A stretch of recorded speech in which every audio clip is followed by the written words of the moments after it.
Hello and welcome. This is Tausif Mushtaq, an audit strategist, a board advisor, and a control specialist.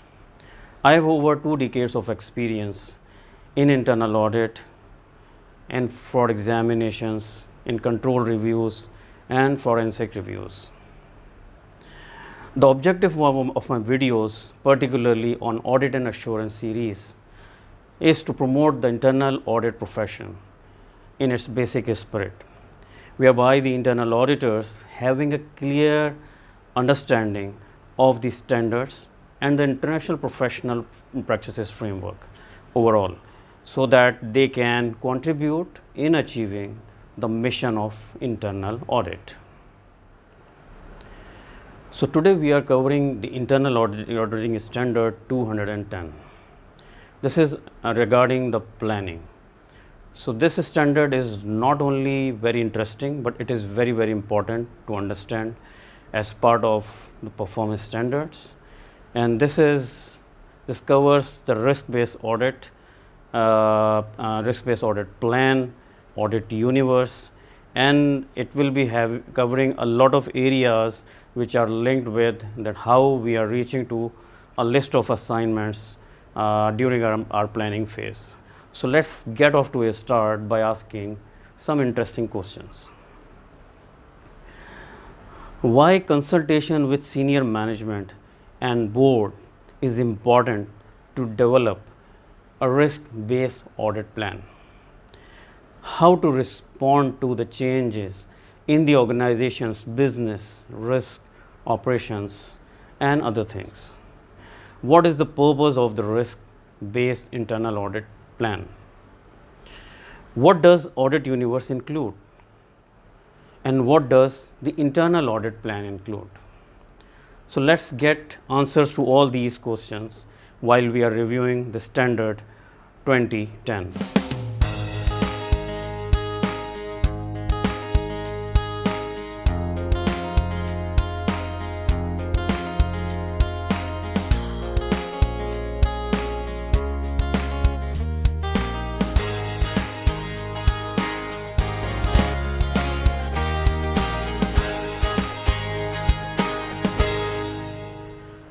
So the basic requirement of internal auditing standard 2010, which is planning, is that the chief audit executive must establish a risk-based plan, which is to determine the priorities of the internal audit activity consistent with the organization's goals.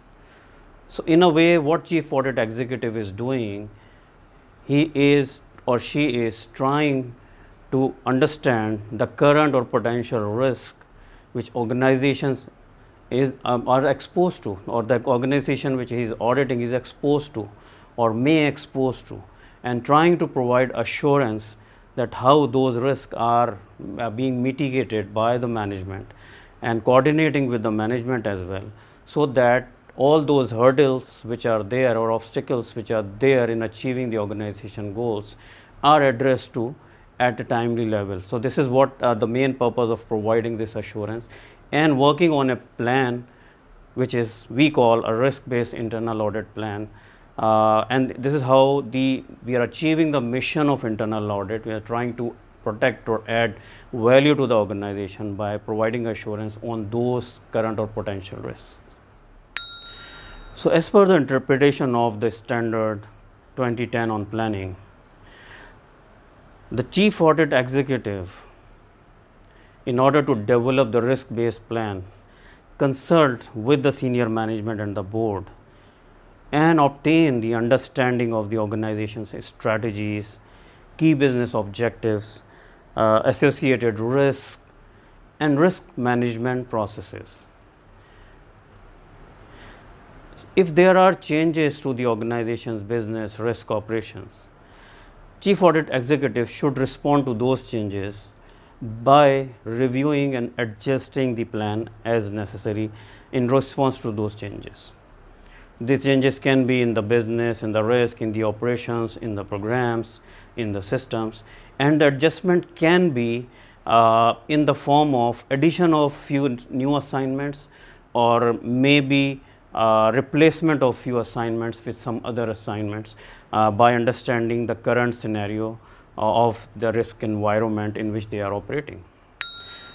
Now let's have a look at the relevant assurance and consulting standards, which says if we see the assurance standard A1 on planning, that the internal audit activities plan of engagements must be based on a documented risk assessment undertaken at least annually. The input of senior management here and the board must be considered in the process. The second standard on assurance I identify that the chief audit executive must consider the expectations of the senior management and the board and other stakeholders for internal audit opinions and other conclusions. And please bear in mind, this all should be documented by having regular meetings and documenting the minutes of those meetings and jotting down the key points and communicating with the relevant stakeholder. All this is part of your whole exercise of developing a risk-based audit plan. When we see the consulting standard, it says that the chief audit executive should consider accepting proposed consulting engagements based on the engagement's potential to improve management of risk, add value and improve the organization's operations. Accepted engagements must be included in the plan. What is the purpose of the internal audit plan? The purpose of the risk-based internal audit plan is intended to ensure that the internal audit coverage is adequately examines all the areas with the greatest exposure to the key risks that could affect the organization's ability to achieve its objectives. And here we will just repeat one more thing which we discussed in the previous slide, that the internal audit, the chief audit executive needs to consult with the senior management and the board when chief audit executive is starting to work on the internal audit plan.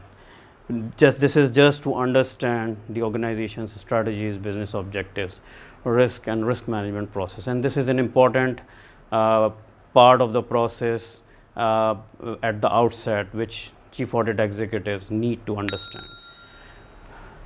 The maturity of the risk management framework.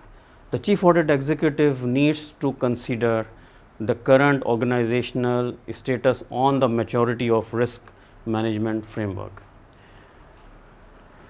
This includes whether the organization uses a framework to assess, document and manage risk, and less mature organizations may use less formal means of risk management. So this can have a status of management where they are not even having a risk management person, or to the level where they have a good enterprise risk management structure fully established and it's highly mature as per the requirements of the ERM. The chief audit executive's preparation usually involves reviewing the results of any risk assessment that management may have performed. The chief audit executive may employ tools such as interviews, surveys, meetings and workshops. This is to gather the additional input about the risk from the management at the various levels throughout the organizations, as well as from the board and other stakeholders. As we know that the first line of defense, which is directly the department which is responsible for an area, are in the best position to identify those risks. So that's why at all level of management, the chief audit executive needs to approach and get the feedback, which is definitely will be helpful for him in establishing and executing a risk-based audit plan, which is very useful for adding value. By reviewing the organization's approach to risk management, the chief audit executive then decide on how to organize and update the audit universe. Earlier we asked a question, what does that audit universe include? The audit universe includes all risk areas that could be subject to audit, and the list of possible audit engagements that could be performed, the projects and the initiatives related to organization's strategic plan, and it may be organized by the business units, products or services, processes, programs, systems, controls, and it can be organized maybe by most of them, and it can be having a combination of this in the audit universe. So, how linking critical risks help chief audit executive? So, linking critical risks to the specific objectives and business processes helps the chief audit executive, number one, in organizing the audit universe and in prioritizing the risk. With this, if you look at the risk factor approach, you will see that the chief audit executive uses a risk factor approach to consider both internal and external risk.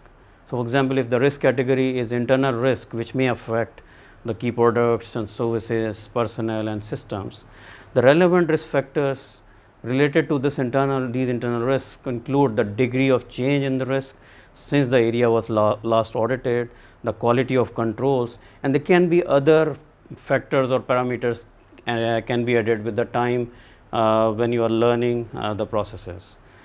The external audit external risk may be related to competition, suppliers, other industry issues, maybe regulatory requirements, and how these relevant factors for external may include is by having the pending regulatory or legal changes, other political and economic factors. To continue our discussion on the risk assessment, we can see that the chief audit executive needs to have an independent review of the key risk. This is to ensure that the audit universe coverage of the organization's all key risk as well as the internal audit activity corroborates those key risks after an independent review, so that were identified by the senior management. So, it is not blind faith on what the senior management is sharing with you, but also you are corroborating those key risks. And risks are measured, you know, that in terms of impact and likelihood. The documented risk assessment is the base for audit plan. So, the internal audit plan must be based on a documented risk assessment undertaken at least annually that considers the input of senior management and the board. When developing the internal audit plan, the chief audit executive should also consider any requests made by the board or the senior management, and also the internal audit activities ability to rely on the work of other assurance providers, whether they are internal or external. We will discuss this in detail in standard 2050, which we will do later on. So, what is the purpose of discussion of the internal audit plan with the stakeholders? The main purpose is to create an alignment among the priorities of various stakeholders, and number two, to acknowledge the risk areas which are not addressed by the chief audit executive in the plan. So, when we say to create the alignment, it means that we are having a discussion with the board, senior management and all other levels of management, where we are having a feedback from all these parties to understand where do we stand, what are the current and potential risks. In order to acknowledge any unidentified risk areas, the discussion may be an opportunity for the chief audit executive to review the roles and responsibilities of the board and the senior management related to risk and the risk management, and the standards related to maintaining the internal audit activities independence and objectivity, as well as the chief audit executive reflects on any feedback received from the stakeholders before finalizing the plan. So, now let us get the answer of our question, that what internal audit plan usually includes. The internal audit plan usually includes a list of proposed audit engagements and specification regarding whether the engagements are assurance or consulting in nature, rationale for selecting each proposed engagement, that is risk rating, time since last audit, change in management or change in major change in the processes, objectives and scope of each proposed engagement, a list of initiatives or projects that result from the internal audit strategy but may not be directly related to an audit engagement.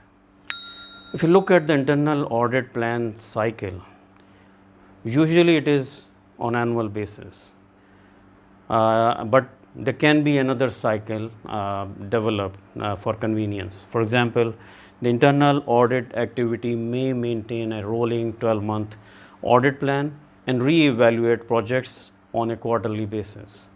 Also, internal audit activity may develop a multi-year audit plan and assess the plan annually. I've seen 3 to 5 years rolling plans, and which are adjusted on quarterly basis. And this is how it is not very hard and fast that you need to go with the annual plan all the time. Also, the chief audit executive should keep the internal audit plan flexible enough. They need to keep reviewing and adjusting it as necessary as per the changes in the organization's circumstances, in the business, in the processes, in the risk, operations, programs, systems, controls. The significant changes, all these significant changes must be communicated to the board and senior management for review and approval. Now, how to demonstrate conformance? In order to demonstrate conformance, the chief audit executive or the internal audit function can maintain the internal audit plan, the risk assessment which they have done, the minutes of meetings, memos to the file, having some conversation with the management, the audit universe, which is a raw audit universe having all the list of auditable units, and how it has reached to the risk-based audit plan. The whole exercise can be documented in many ways and preserved, and then after that the execution plan of that internal audit plan. So all that can be preserved there. If there are subsequent reviews on quarterly basis or with varying frequency, all those discussions, reviews, assessments should be again documented in order to show the conformance of this standard. So thank you so much for staying till the end and understanding this standard. Please give your comments and feedback, and always your appreciation is helpful for me in improving the way I am sharing all this knowledge with you. The basic purpose is to achieve the new heights in the internal audit professions, where whatever we are doing, we are having an in-depth and good knowledge of the internal auditing standards, and we are applying that practically when we are conducting our work as an internal auditor. So thank you so much, and keep liking my video, subscribe my video, and share my videos to the other people, to your colleagues. Thank you so much.